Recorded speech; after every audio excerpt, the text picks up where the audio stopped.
सभी को स्क्रीन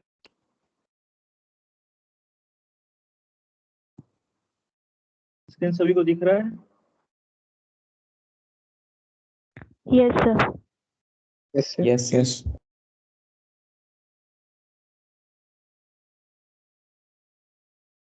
तो ओपन लूप सिस्टम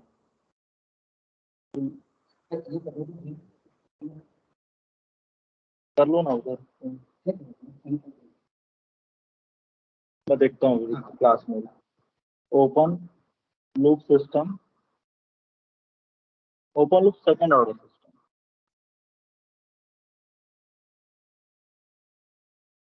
ठीक है, और आपका इनपुट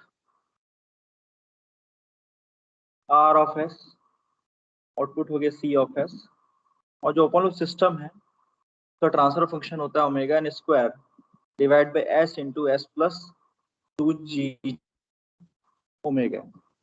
ये जीटा, इसको मैं जीटा बोल रहा हूँ। ठीक है, और डिवाइड बाई input R of S is nothing but omega n square transfer function, that is T of S transfer function S into S plus 2 zeta omega n। अब बात करते हैं कि इसका पोल जीरो डायग्राम बना लेते हैं। तो पोल जीरो डायग्राम देख लेते हैं। तो इसमें आपको कोई भी अगर आप S की वैल्यू को पुट करोगे तो किसी भी वैल्यू पे ये ट्रांसफर फंक्शन जीरो नहीं हो रहा है। तो अपने इसमें कोई भी जीरो नहीं है। जीरो आपको दिख रहा है, एक तो ये zero S is equal to zero put करोगे, और ये आपका S plus 2 zeta omega n is equal to zero put करोगे तो सिस्टम का ट्रांसफर फंक्शन इनफाइनाइट हो जाएगा। तो डेट मीन्स ये क्या होंगे, आपके पोल होंगे।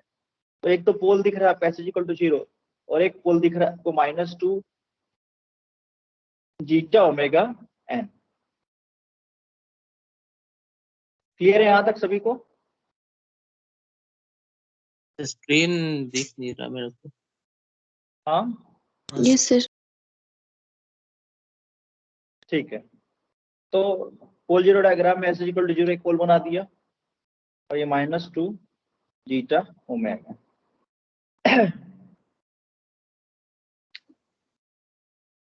एक तो ये बात हो गई। अब हम लोग इसका, इस सिस्टम का यूनिट स्टेप रिस्पांस देख लेते हैं। यूनिट स्टेप रिस्पांस क्या होगा ये देख लेते हैं। सबसे पहले क्लोज लूप सिस्टम। तो क्लोज लूप सिस्टम बनाने के लिए क्या करूंगा, मैं एक यूनिटी फीडबैक दूंगा। यूनिटी फीडबैक कहाँ पे, कुछ इस तरीके से यूनिटी फीडबैक दे रहा हूँ मैं। ये कुछ इस तरीके से यहाँ पे यूनिटी फीडबैक दे रहा हूँ। तो जैसे ही मैं यूनिटी फीडबैक दूंगा तो ये सिस्टम जो ओपन लूप सिस्टम है वो क्लोज लूप सिस्टम में कन्वर्ट हो जाएगा। तो omega N square divide by S into S plus 2 zeta omega N.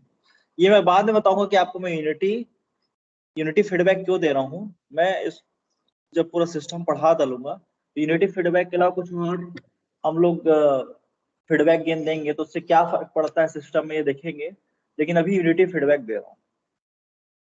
ठीक है, ये हो गया T of S R of S। तो आप लोग को दिख रहा है नेगेटिव क्लोज लूप सिस्टम है, मतलब अगर यूनिट स्टेप है तो एम्पलीट्यूड कम होते जाएगा, रैंप है तो जो स्लोप है उसको फॉलो करेगा, कम होते ही स्लोप कम होगा और उसको स्लोप को फॉलो करेगा। इसलिए मैं नेगेटिव फीडबैक दे रहा हूँ। ये आप लोगों को क्लियर है पहले से।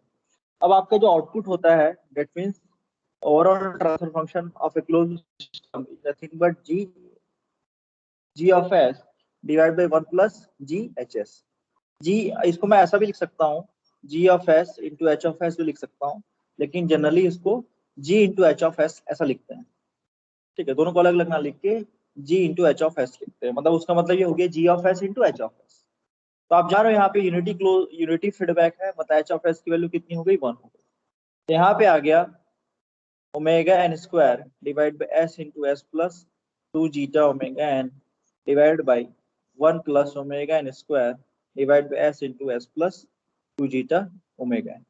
इसको फर्दर सिंप्लीफाई करते हैं तो ये आ जाएगा omega N square divide by ये जो न्यूमरेटर है वो बोथ साइड कैंसिल हो जाएगा, और ये मल्टीप्लाई कर देता हूँ तो ये आ जाएगा S square plus 2 zeta omega N into S plus omega N square. तो ये हो गया transfer function for the close loop system. यहाँ तक किसी को डाउट?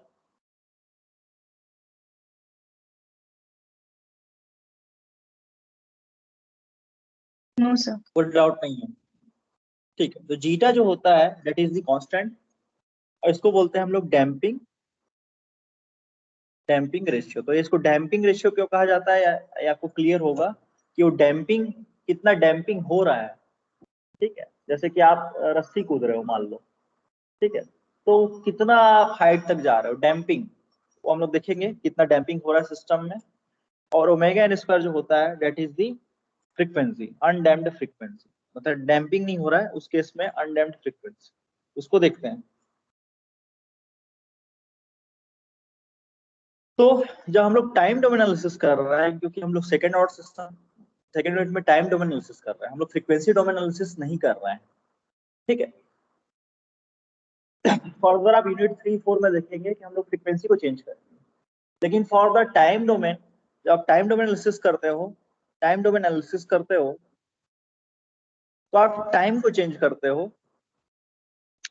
आपके केस में जो फ्रीक्वेंसी होता है वो कांस्टेंट होता है, लेकिन जब आप फ्रीक्वेंसी डोमेन एनालिसिस करते हो, फ्रीक्वेंसी का डोमेन मतलब फ्रीक्वेंसी का एक रेंज ले रहे हो, डोमेन ले रहे हो, तो जब फ्रीक्वेंसी डोमेन एनालिसिस करते हो तो आप फ्रीक्वेंसी को चेंज करते हो, दैट मींस ओमेगा चेंज होगा और टाइम क्या रहेगा, कांस्टेंट रहेगा।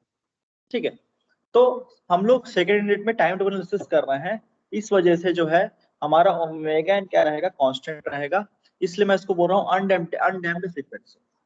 ठीक है, अनडैम्प्ड फ्रीक्वेंसी। और आपका जो जीटा है that is the variable damping ratio, तो ये आपका जीटा क्या रहेगा, वेरिएबल रहेगा। ठीक है, तो हम लोग जीटा को वेरी करेंगे और जीटा को वेरी कर करके देखेंगे कि कहाँ पे आपका पोल लाई कर रहा है, कहाँ पे जीरोस लाई कर रहा है, उसके हिसाब से सिस्टम की स्टेबिलिटी का एनालिसिस करेंगे। ठीक है, तो सबसे पहले हम लोग इक्वेशन को देख लेते हैं।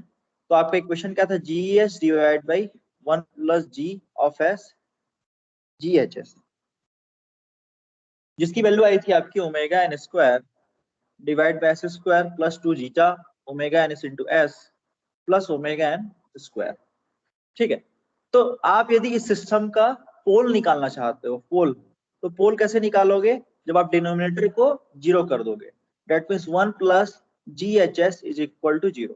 टू फाइंड द पोल, आप क्या करोगे, to find the pole of close loop CLTF लिख रहा हूँ। CLTF का मतलब ये हो गया क्लोज्ड लूप ट्रांसफर फंक्शन। तो to find the pole of closed loop transfer function, आप क्या करोगे, जो नीचे का जो इक्वेशन है दैट मींस डिनोमिनेटर का इक्वेशन क्या करोगे, 0 पुट करोगे, that means S square plus जो S 2 zeta omega N into S plus omega N square is equal to 0। ठीक है, तो 1 plus G H S is equal to 0, इसको बोलते हैं हम लोग कैरेक्टरिस्टिक इक्वेशन, क्योंकि कैरेक्टरिस्टिक्स बताएगा, जीटा की वैल्यू हम वेरी करेंगे तो डिफरेंट कैरेक्टरिस्टिक बताएगा सिस्टम का, इसको बोलते हैं कैरेक्टरिस्टिक्स इक्वेशन। यहां तक किसी को डाउट?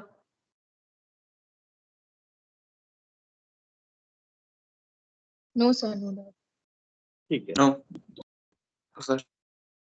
आपका अब जो है कैरेक्टरिस्टिक इक्वेशन ये हो गया, कैरेक्टरिस्टिक इक्वेशन दैट मींस ये हो गया जो कि आपका डिनोमिनेटर में आया है टू फाइंड दी पोल। तो आप जानते हैं कि पोल अगर शिफ्ट होगा राइट हैंड साइड में तो मेरा सिस्टम अनस्टेबल हो जाएगा, इसकी चर्चा हम लोगों ने पिछली क्लास में किया था। तो हम लोग वही देख रहे हैं कि क्या क्या वैल्यू रखें जीटा की, कि आपका सिस्टम शिफ्ट हो रहा है कि नहीं हो रहा है, या फिर कहाँ पे लाई कर रहा है, रियल एक्सिस में लाई कर रहा है कि इमेजिनरी एक्सिस में लाई कर रहा है, ये देखते हैं। तो आपके पास equation S square plus 2 zeta omega N S into plus omega N square is equal to 0। तो ये क्वाड्रेटिक इक्वेशन है, तो क्वाड्रेटिक इक्वेशन को सॉल्व करना है। आपके जो एस स्क्वायर का टर्म मतलब S1 S2 दो पोल्स आएंगे।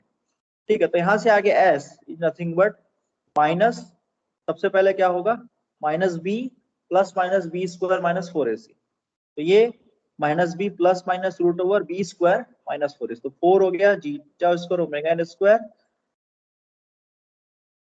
माइनस 4 क्या होता है, बी स्क्वायर माइनस 4AC, तो 4 omega N square divide by 2। तो यहाँ से मैं minus 2 zeta omega N plus minus root over 4 को कॉमन ले लेता हूँ और ओमेगा एन भी कॉमन है दोनों केस में।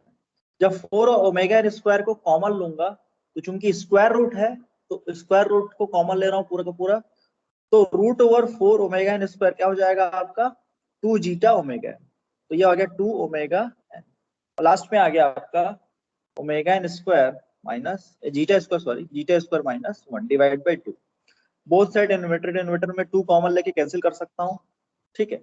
उसके बाद आपका इक्वेशन आ गया minus omega n sorry zeta omega N plus minus root over zeta square minus 1। अगर मैं इस इक्वेशन को कुछ इस तरीके से लिखूं, मैं इस सर इक्वेशन ओमेगा एन आएगा, ओमेगा एन आएगा साथ में प्लस माइनस। ओमेगा एन आएगा, ओमेगा एन कॉमन लेता हूँ और मान लो इस इक्वेशन में -1 कॉमन ले रहा हूँ। इसका कारण बताऊंगा मैं आपको कि -1 कॉमन क्यों ले रहा हूँ। तो ये जाएगा 1 माइनस जीटा स्क्वायर, ठीक है। तो यहाँ से रूट ओवर -1 को मैं क्या लिख सकता हूँ, जे लिख सकता हूँ, कॉम्प्लेक्स टर्म लिख सकता हूँ, एक कॉम्प्लेक्स टर्म है। तो minus zeta omega N plus minus J omega N root over 1 minus zeta square. इसके पीछे कारण ये है, यहाँ तक सबको कोई डाउट है? इसका जो रूट होगा कॉम्प्लेक्स होगा, कॉम्प्लेक्स रूट। यहाँ तक किसी को डाउट है? कैरेक्टरिस्टिक इक्वेशन का रूट होगा जो कॉम्प्लेक्स रूट होगा। No sir. ठीक है। अब क्वेश्चन ये उठता है कि मैंने -1 कॉमन क्यों लिया। इसके पीछे कारण ये है कि मैं क्या कर रहा हूं, जीटा की जो वैल्यू है उसको स्टार्टिंग में 1 से कम करके देखूंगा, ठीक है। 1 से मतलब 1 माइनस जीटा स्क्वायर लेने का मतलब ये है कि मैं जीटा की वैल्यू 1 से कम ले रहा हूँ, ठीक है, ताकि मेरा रियल टर्म आए 1 माइनस जीटा स्क्वायर की वैल्यू कम लेके, जीटा स्क्वायर कम है और उसका स्क्वायर भी और कम हो जाएगा, तो इस वजह से मैं ऐसा ले रहा हूँ ताकि मेरा स्क्वायर रूट निकल सके। तो उसको देखते हैं क्या होता है, ठीक है। तो केस 1 देखते हैं। अब आपके पास रूट आपको क्लियर है, that means s of 1, 2 that is nothing but minus, ये आपको लगभग याद होना चाहिए माइनस, क्योंकि हर बार आप नहीं निकालोगे, माइनस ये याद हो जाता है, एक दो बार देखोगे तो minus zeta omega plus minus J omega root over 1 minus zeta square, that is the location of pole, location of pole. अब लोकेशन ऑफ पोल के एनालिसिस करना है डिफरेंट जीटा पे, क्योंकि मैं बताया कि टाइम टेबल में हम लोग जीटा को वेरी करते हैं, फ्रीक्वेंसी कांस्टेंट पर। तो डिफरेंट जीटा पे, तो पहला केस मैं ले लेता हूँ कि मान लीजिए मेरे जीटा की वैल्यू 0 से 1 के बीच में, ठीक है, 0 से 1 के बीच में। तो ऐसे केस में क्या होगा, ठीक है। तो s of s1, 2 that is minus zeta omega N plus minus J omega root over 1 minus zeta square. तो आप लोग बता सकते हो कि अगर कोई भी एक वैल्यू लेते हैं, चलो कि 0 से 1 के बीच में, तो मान लो मैं जीटा की वैल्यू क्या ले लिया, 0.5 ले लिया। तो आप क्या देख रहे हो, -1 0.5 मतलब minus omega divide by 2 plus minus J omega root over 1 minus zeta 0.5 का स्क्वायर, दैट मींस कितना आ गया 0.25, और 0.25 में 1 माइनस करोगे तो ये आ जाएगा 0.75, और 0.75 का स्क्वायर रूट करोगे तो कितना आ सकता है,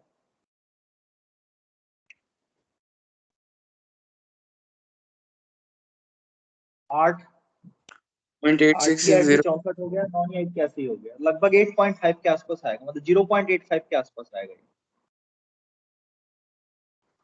तो कहने का मतलब ये है, मेरा इसका पॉइंट ये है कि लगभग -1 प्लस जे 0.85 इंटू ओमेगा। तो आप क्या देख रहे हो, ये जो रूट है एक तो कॉम्प्लेक्स रूट है, कॉम्प्लेक्स रूट मतलब इसका रियल टर्म भी है, कॉम्प्लेक्स रूट कहने का मतलब इसका रियल टर्म भी है और इसका इमेजिनरी टर्म भी है। मतलब ये जो पोल है वो रियल एक्सिस में भी लाई करेगा और इमेजिनरी एक्सिस में भी लाई करेगा, मतलब दोनों का संयुक्त, दैट मींस कॉम्प्लेक्स पोल। कहने का मतलब ये जो आपका पोल है, अच्छा दूसरी बात ये है कि इसका रियल टर्म निगेटिव है। तो रियल टर्म निगेटिव क्या बताएगा कि जैसे मान लीजिए ये सिग्मा है, क्योंकि हम लोग क्या लिखते हैं, s is equal to sigma plus J omega लिखते हैं, ये आप लोगों ने लाप्लास ट्रांसफॉर्म में पढ़ा होगा। तो जब लाप्लास ट्रांसफॉर्म में हम लोग क्या करते हैं, रियल टर्म भी लेते हैं और इमेजिनरी टर्म भी लेते हैं, लेकिन for the case of Fourier transform हम लोग क्या करते हैं, रियल टर्म को जीरो कर देते हैं, दैट मीन्स फ्रीक्वेंसी के टर्म में। तो ये जो आता है जे ओमेगा आता है for the case of frequency, मतलब फोरियर ट्रांसफॉर्म। ये पढ़ा है, मैं इस पे नहीं बोलूंगा। For the case of Laplace transform एक रियल टर्म भी होता है और इमेजिनरी टर्म भी होता है। तो दैट मीन्स ये जो एक्सिस है आपका सिग्मा और ये आपका इमेजिनरी एक्सिस है, दैट मीन्स तो ये आपका रियल एक्सिस और ये हो गया आपका, ठीक है।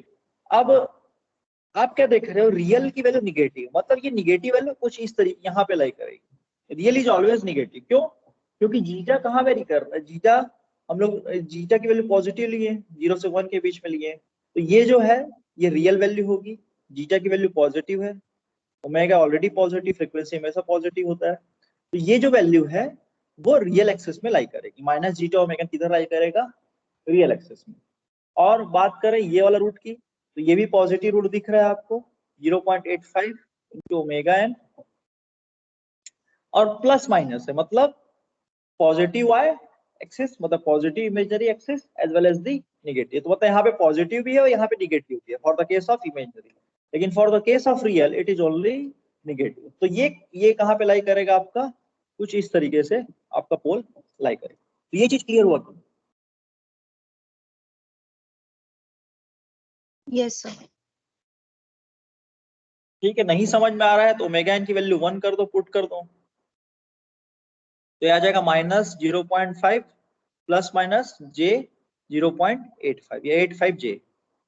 तो आप क्या दिख रहे हो, एक कॉम्प्लेक्स रूट है जिसका एक्स एक्सिस में 0.5 तक आना चाहिए और वाई एक्सिस लगभग 0.85 आना चाहिए, क्योंकि कॉम्प्लेक्स रूट है तो पेयर में लाई करेगा, तो एक ऊपर में होगा तो दूसरा, मतलब कॉम्प्लेक्स रूट हमेशा पेयर में ही होता है, ये आप लोगों को पता है। तो ये ऊपर एक रूट है तो सेकंड रूट भी नीचे में होगा 0.85 के हाइट में नीचे में, ठीक है। ये हो गया आपका complex root for the case of zeta जब 0 से 1 की तरफ वेरी कर रहा है, ठीक है। तो इसको अगर मैं स्टैंडर्ड टर्म में लिखूं तो मेरा जो रूट है that is minus zeta omega N plus minus root over J omega root over 1 minus zeta square. तो दैट मीन्स ये हो गया आपका एक्सिस, दैट मीन्स रियल, और ये हो गया आपका image Y axis, that means imaginary axis. तो ये कॉम्प्लेक्स रूट हम लोग ड्रॉ कर लेते हैं। तो ये ऐसा रूट होगा जिसका हाइट आपका होगा, जिसका हाइट होगा दैट मीन्स जे के साथ जो आ रहा है वो उसका हाइट होगा, that means omega root over 1 minus zeta square, and the X axis में जो उसकी वैल्यू होगी लगभग जीटा ओमेगा एन की दूरी पे ये होगा। तो ये दोनों का इंटरसेप्शन दैट मीन्स ये वाला पॉइंट, एक रूट ये कॉम्प्लेक्स रूट हो गया और उतनी ही दूरी पे दूसरा कॉम्प्लेक्स रूट होगा। यहाँ तक क्लियर है सभी को?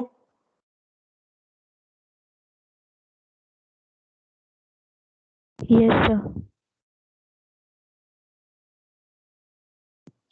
अब एक काम करते हैं कि ये ओरिजिन से इसकी दूरी देखते हैं कि कितना इसकी दूरी है ओरिजिन से, ठीक है। तो ओरिजिन से दूरी निकालने के लिए आप क्या करोगे, that means X square plus Y square, या फिर इसको लिख सकते हैं डेट मीन्स ये परपेंडिकुलर है या फिर ये बेस है, तो root over P square plus B square, ये भी कर सकते हो, डेट मीन्स दी हाइपोटेनियस दूरी मिल जाएगी उसकी। तो ये आ गया square root of omega square n square plus omega n का स्क्वायर और 1 माइनस रूट का जो स्क्वायर करोगे तो 1 माइनस जीटा स्क्वायर।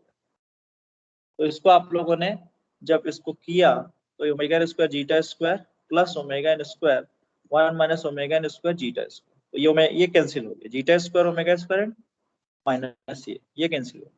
तो फाइनली क्या आ गया आपका ओमेगा एन स्क्वायर, और ओमेगा एन स्क्वायर का root that means omega N आ गया, मतलब जो इसकी रेडियस है, जिसका रेडियस है वो क्या है आपका ओमेगा एन,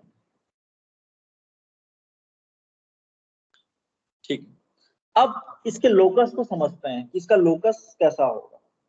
लोकस को समझने के लिए अभी तो चलो मान लो ओमेगा एन की वैल्यू हाई करते जाओगे तो ये वैल्यू यहाँ करीबन हो जाएगा, ठीक है, तो इस तरीके से ओमेगा एन हाई नहीं बोलूंगा, ओमेगा एन तो कांस्टेंट है। जीटा, जीटा की वैल्यू चेंज करोगे तो अगर आप जीटा की वैल्यू कम करते जाओगे तो ये जो लोकस है, अगर आप जीटा घटाते जा रहे हो तो जो आपका रियल एक्सिस है वो करीब होते जा रहा है, मतलब जो पोल है वो इमेजरी एक्सिस के करीब होते जा रहा है। जीटा कम हुआ तो जीटा इंटू ओमेगा एन क्या हो जाएगा, कम हो जाएगा, क्योंकि ओमेगा एन क्या है आपका कांस्टेंट। तो डेट मीन्स ये करीबन कुछ ऐसा होगा। और अब जीटा की वैल्यू बढ़ाते जाओगे तो कुछ ऐसा होगा, लेकिन जो सारे पोल्स हैं वो कहाँ लाई करेंगे, आपके सारे के सारे पोल्स कहाँ लाई करेंगे, कॉम्प्लेक्स। सारे के सारे पोल्स क्या होंगे, कॉम्प्लेक्स पोल्स होंगे, और वो ना रियल एक्सिस में लाई करेंगे ना इमेजिनरी एक्सिस में लाई करेंगे। For the case of zeta very from 0 to, ये चीज क्लियर हुआ कि नहीं?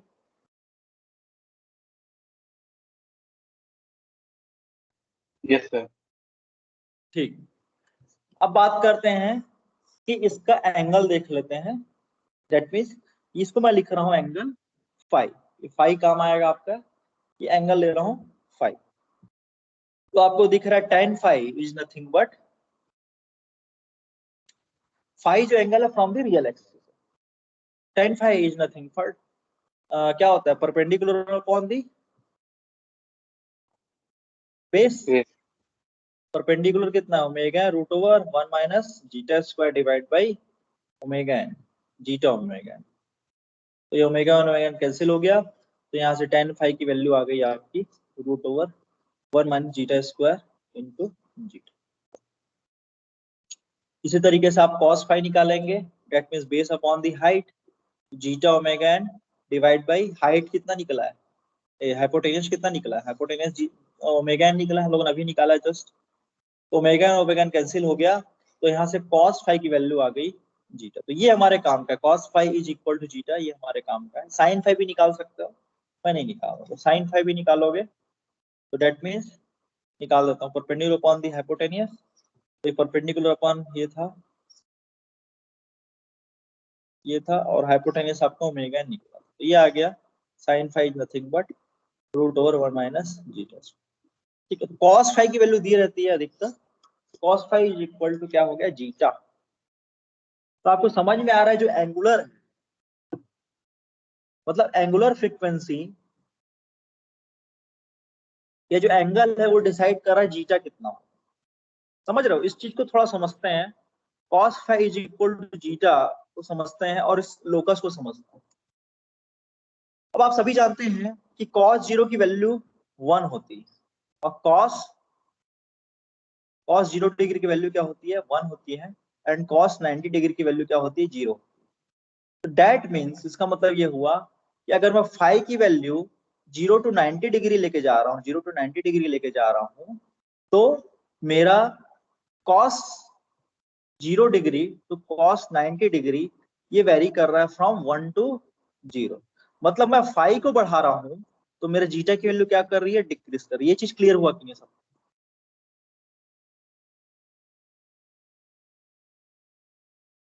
Yes sir. ठीक है, क्योंकि cos थीटा, थीटा बढ़ाते हो तो cos थीटा क्या होता है, डिक्रीज करता है, और cos थीटा ही क्या है, जीटा है। कहने का मतलब ये हुआ कि cos five is equal to zeta. अगर आप फाइव की वैल्यू बढ़ाते जाओगे तो cos थीटा की वैल्यू क्या होगी, कम होगी, मतलब जीटा की वैल्यू भी कम होगी। तो इससे आप लोकस बता सकते हो। ठीक है, एक तो तरीका मैंने रियल एक्सिस से, लेकिन ज्यादा अच्छा तरीका ये है कि आप एंगल से देखें। तो आप क्या कर रहे हैं, एंगल बढ़ाते जा रहे हो, एंगल क्या है, फ्रॉम द रियल एक्सिस, ये from the real axis angle हो गया, that is the five.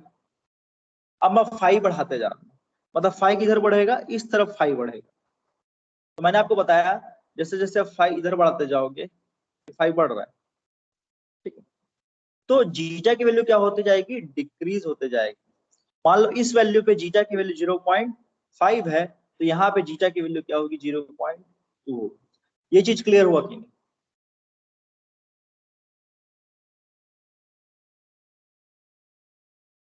Clear है? Yes.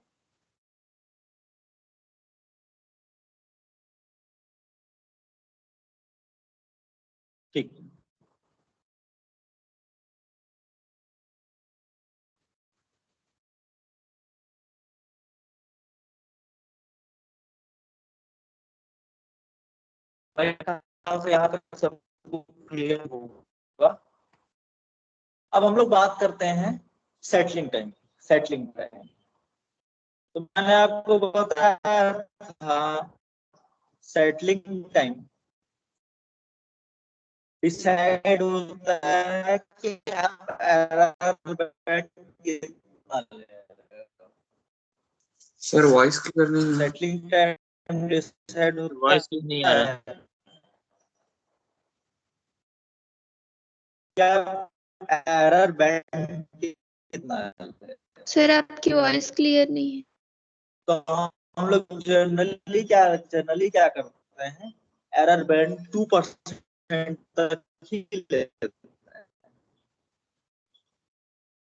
सर वॉइस बहुत ब्रेक हो रही है। एरर बैंड यदि लोगे, मतलब आप, मैं जितना पढ़ाया यदि आपको 98% आ गया तो मैं समझूंगा कि मैंने सर मेरा पढ़ाना सफल हो गया।